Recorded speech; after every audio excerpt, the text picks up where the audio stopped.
28번 문제 풀어야겠습니다. 자, 오늘의 마지막 문제풀인데요. 자, 28번 문제 상당히 어렵다고 느껴져요. 그리고 이런 문제가 바로 추론 능력을 제대로 추론 능력을 발휘해야만 충분히 풀 수 있는 문제입니다. 추론 능력이 뭐라 했습니까? 내가 첫 번째 어떻게 되고, 두 번째 어떻게 되고, 세 번째 어떻게 해서 저기 n번째일 때는 내가 그걸 n에 관한 식으로 표현을 해주는 겁니다. 이게 추론 능력입니다. 이해되셨죠? 그래서 이런 문제들을 좀 많이 풀어봐야 되는데, 사실 먼저 얘기할게요. 이 문제 틀렸어요. 그러니까 여러분들이 문제를 못 구합니다. 사실 뭐 한다고? 이 문제 못 구하신다. 이건 주관식 문제가 아니라 어떤 문제에서 객관식 문제를 주관식으로 풀 수가 없는 건데 주관식으로 바꿔서 문제를 내신 거예요. 누가요? 저는 아닙니다. 분명히 이 변형 문제를 내가 따왔기 때문에 저는 아니고 이 출제자가 내신 분이 조금 경거망동을 하신 거예요. 제가 대신 맡을게요. 제가 아까 받았으니까 죄송합니다. 자, 어쨌든 간에 지금 이 문제를 풀기 위해서는 사실 이 문제는 뭐라고? 객관식 문제가 돼야 되는데 일단은 사실 이 풀이를 올릴까 말까 고민을 하다가 그래도 추론 능력에 관련된 문제는 좀 배워야 되니까 우리가 이거를 어떻게 풀어가야 되고 이 문제가 왜 틀렸는지도 아는 것까지가 굉장히 중요한 역할인 거죠.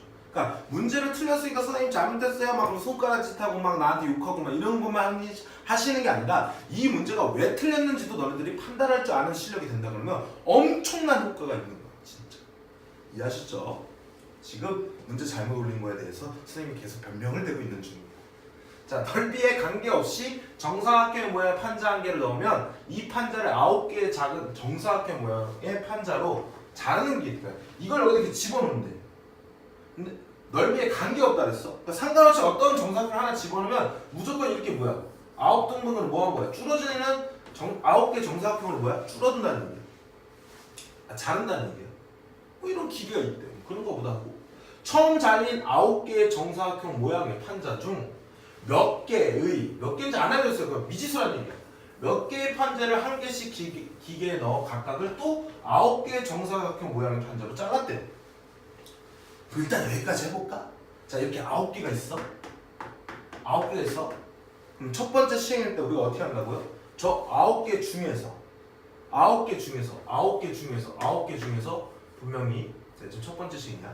A개만큼을 뭐 한 거야? 집어넣은 거야. 그럼 이제 남은 정사각형 몇 개 되는 거야? 이 A를 집어넣은 거야. 9 마이너스 뭐야? A개만큼이 있겠죠. 그리고 새로 생성된 A개를 집어넣어서 나온 녀석은 뭐가 되는 겁니까? 바로 A개. 그 하나당 9개씩 생기니까 우리는 9A라고 얘기할 수 있겠죠. 그래서 첫 번째 시행을 했을 때 우리가 정사각형의 개수, 우리는 결국은 모든 정사각형의 개수를 구해야 되는 거야. 이게 목표인 거죠. 어떻게 된다고? 9A 더하기 9 마이너스 뭐야? A만큼이 되는 거야. 그럼 결론적으로 8A 플러스 9가 됐다라고 얘기할 수 있게 돼요. 그럼 이만큼이 있는 거야. 자, 그래서 이번에는 전체가 몇 개 됐어? 8A 플러스 9개가 됐고, 그쵸? 그 중에서 내가 이 같은 시행을 또 한다는 얘기야. 그때 분명히 이 녀석에 봐봐. 얘가 뭐라 했냐면 다시 작은 정사각형과 큰 정사각형 모양의 판자 중 몇 개의 판자를 한 개씩 기에 놓았다는 얘기는 그냥 둘이 섞어놓고 그냥 아무거나 집어넣었다는 얘기예요. 그러니까 이걸 분리할 필요가 없는 겁니다. 그냥 이 중에서 몇 개 그냥 집어넣은 거야. 내용을 이해해 보시면 약간의 이해력이 필요하죠. 그래서 이번에는 두 번째 시간 때 내가 비계를 생각을 해볼게요. 비계. 네, 죄송합니다. 자, 비계를 넣으면 비계를 넣는다는 거야. 그럼 남은 녀석. 원래 남은 녀석은 8A 플러스 9에다가 빼기 뭐야? B가 되겠죠, 이번엔. 남은 게. 그리고 새로 생성된 거는 분명히 비계를 집어넣었으니까 이 비계 하나하나마다 다시 9개씩 쪼개지겠지? 9개씩 생기겠죠? 그러니까 이목구비 이렇게 생기겠죠. 그럼 마찬가지로 얘랑 더한 게 우리가 두 번째 시행했을 때가 분명히 8A 플러스 8B 플러스 9가 된다는 얘기야. 아이씨 88 계속 88 세 번째로 해보는 거야. 아직까지는 규칙을 모르겠어요. 세 번째로 해보는 거야. 한 세 번째까지는 해봐야 분명히 뭐 한다 그랬어? 규칙이 나온다 그랬어. 그럼 이제 전체 세 번째 전체에 있는 경우가 몇 개야? 8A 플러스 8B 플러스 9가 된다는 얘기지. 자 여기서 이번엔 뭐야? 또 시계만큼을 집어넣는 거야. 몰라 몇 개를 집어넣는다는지 몰라 우리는. 그러니까 계속 미지수로 쓰는 거예요.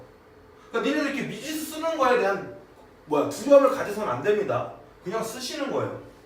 그럼 이제 얘를 갖다 빼고 나면 남은 것은 여기서 뭐 한다고? 시계를 뭐 한다고? 빼주라고요. 그래서 남은 거는 8A 플러스 8B 플러스 9에다 빼기 C가 되고 다시 생성된 거는요. 분명히 총 정사각형 개수를 구하랬습니다. 생성된 거는 분명히 뭐야? 얘도 9개씩이니까 9C가 될 거라고요. 선생님 임시인데. 그래서 둘이 세 번째까지 하는 녀석의 총 정사각형의 개수는 얘들이 더한 거죠. 그리고 보니까 8A 플러스 8B 플러스 8C 플러스 뭐가 되는 거예요? 9가 되는 거야. 규칙이 보입니다. 몇 개를 끄집어냈는지는 모르겠지만 분명히 8A 플러스 9 이거는 8A 8B 플러스 9 세 번째는 뭐야? 8A 플러스 8B 플러스 8C 그럼 네 번째는 네가 뭘 할 수 있어? 8A 플러스 8B 플러스 8C 플러스 8D 플러스 9 이렇게 쓰면 되죠. 그럼 n번이 시행하면 n개의 문자가 생기는 것 뿐이지 어쨌든 8로 묶어줬을 때 A 플러스 B 플러스 C 플러스 D 해가지고 이런 게 몇 개 있는 거야. 이런 미지수가 n개가 있는 것 뿐이잖아요. 거기다 플러스 9가 된 거예요.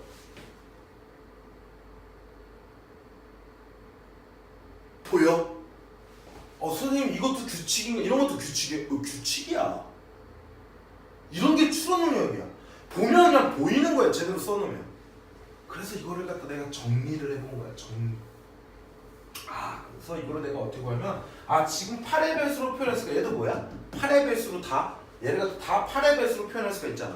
9도 8 곱하기 1 더하기 1이니까. 그래서 얘는 결론적으로 8 곱하기 뭐식갱이 뭔지는 몰라요. 미지수니까. 마지막 뭐 한다고? 1을 더해준 값이 되겠더라라는 거예요. 그래서 보기에서 1번이 얼마고 2번이 얼마고 3번이 얼마고 4번이 얼마고 5번이 얼마고 예를 들어서 뭐 이렇게 주어도 돼.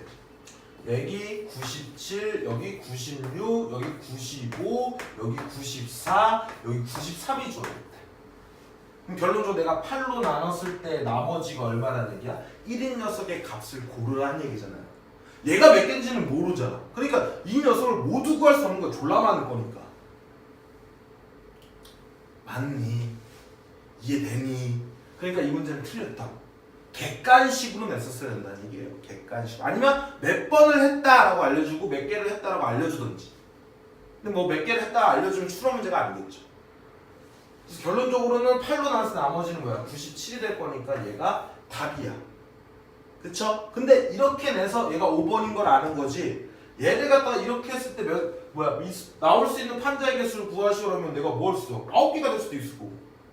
맞아? 그 다음에 얼마입니까? 17개가 될 수도 있고 8, 3, 24, 25개가 될 수도 있고 뭐 무궁무진하게 많잖아요. 그쵸? 근데 정답을 딱 보니까 97로 돼 있어. 정신이 나가신 거죠? 그러니까 이분은 그냥 이 문제를 고려하지 않고 그냥 문제만 변형시켜서 내려고 하다 보니까 이런 실수를 저지르신 거예요. 이해하셨죠? 우리는 이런 문제가 왜 틀렸는 것까지 판단을 하시는 여러분들이 되시면 수학 실력이 정말 일치월장할 거라는 걸 다시 한번 말씀드리도록 할 거고 당연히 이런 것들을 미지수를 넣으면서 추론 능력을 기르기 위해서 이런 새로운 문제들을 여러분들 자꾸 써보시고 표현해보시고 하시면서 생각의 힘을 갖다 모아놓은 걸 길러주시는 거. 모의고사는 약간 그런 풀이를 하면서 자꾸 모아놓은 거 자기 실력을 향상시키는 거예요. 이해되셨죠? 그러니까 여러분들이 이걸 풀었어. 내가 이거 풀어준 걸 봤어요. 그리고 다시 이 문제를 계속 반복적으로 푼다 그러면 추론 능력이 갑자기 막 올라가나? No. 절대 올라가지 않습니다. 막 올라가긴 올라가겠죠. 근데 빠른 향상이 없어. 그러니까 다음 문제 이런 류의 문제가 나면 다시 한번 시도를 해보려고 하고 정답에 가깝게 맞추려고 하면서 계속 새로운 문제들을 풀어주면서 이런 능력들을 발달시켜야 되겠더라라는 겁니다. 이해되시죠? 그래서 마지막 28번 문제 풀이도 여기까지 하도록 하겠습니다.